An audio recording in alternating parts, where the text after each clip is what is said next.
Alright, so video diary. Inov-8. Let you guys know last week that I would be competing in the Grandfather Mountain Marathon this past weekend. It was Saturday, July 14th in Boone, North Carolina. It started at Appalachian State and it finished up in Linville, North Carolina at the Grandfather Mountain entrance.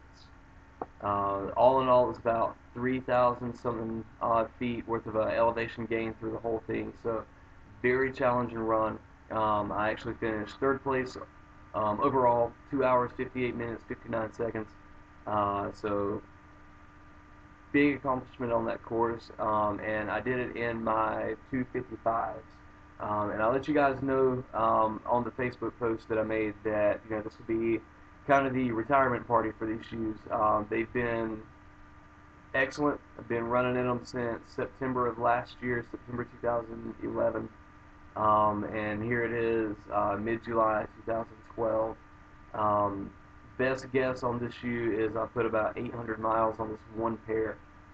So it's really awesome to have a shoe that actually lasts that long, that I can rely on for anything from just a simple, or easy 4 or 5 mile run, or going out to pound out some pace miles for marathon training, an actual marathon, to even go out and do a 50K in and turn around the very next week and do a 22-mile long run in it, followed by a 24-mile long run in it, followed by a 26-mile marathon 3 weeks after that, with every long run and speed work being done in the shoe between then.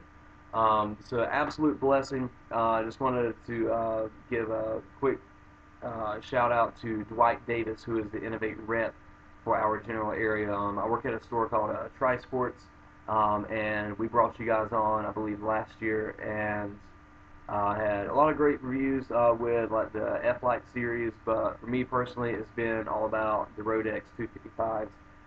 So I just want to take a moment and kind of explain for you guys and for anyone who might be looking for this shoe or something similar to it, why they need to go with the 255, or why it worked for me anyhow. Before the 255, when I first started doing the minimalist running, I guess the big thing everyone jumped into was the Saucony Kinvara models. For me personally, the Kinvara did not work out, and this has actually been the case for a lot of people, from what I've been able to gather from working in a running store. They come in and say, the all foam on the outside, it doesn't hold up.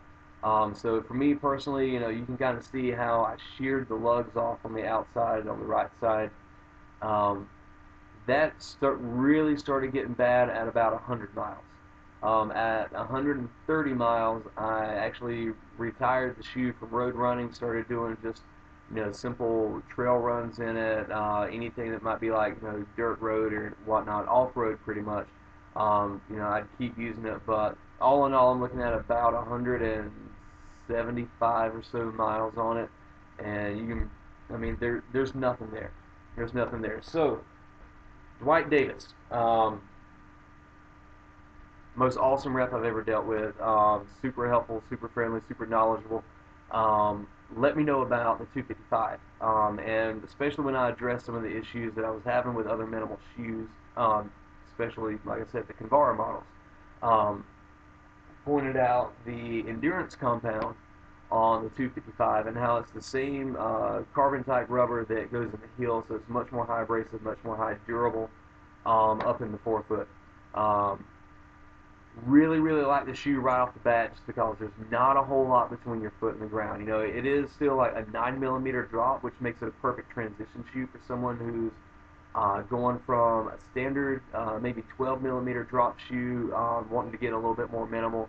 But the cushion gives you an excellent feel for the ground. You don't sacrifice any structure integrity of the shoe whatsoever. It makes it perfect for a mid-foot, forefoot landing. The fascia band, when the heel comes down from landing, it does kind of like help return a little bit of energy to put a little bit of spring back into your step.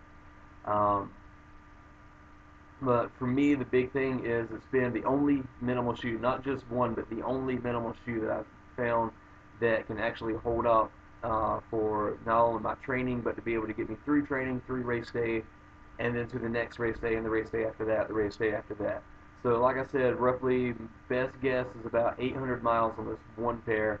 I don't know if you can really see it from my crappy webcam. I do apologize for that. But outside of just a bunch of dirt stains and stuff, you know, the shoe, I mean, it looks, it fits, it feels just as good. Cushion's just as good start to finish now as it did um, back when I got it in September of last year. So I just wanted to give you guys a big thank you for like creating a running shoe that is not just something to cater to a fad, but something that will actually cater to a lifestyle.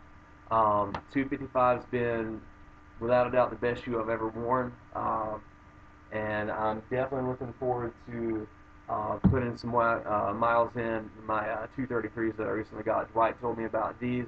Said if I really like the 9mm drop, you know, I could go with the 6mm drop of the 233. Same shape, same fit, everything. A little bit of a different fit on the upper. I'm kind of digging the, I guess like the flatter toe and not quite such a steep incline on the upper. So it definitely hugs the foot better. And yeah, I mean, I'm starting out today. You know, I'm all healed up, not really hurting all that bad from the marathon. So I've got 7 miles lined up, just an easy run. You know, just kind of shake out things and loosen back up from this past weekend. But definitely want to debut the 233s today. But I wanted to give you guys once again just a big thank you for making a shoe like this that can hold up through the training, hold up through the racing, that I know that I can count on. And once again, Dwight Davis, hopefully you'll see this. Thank you so much for everything.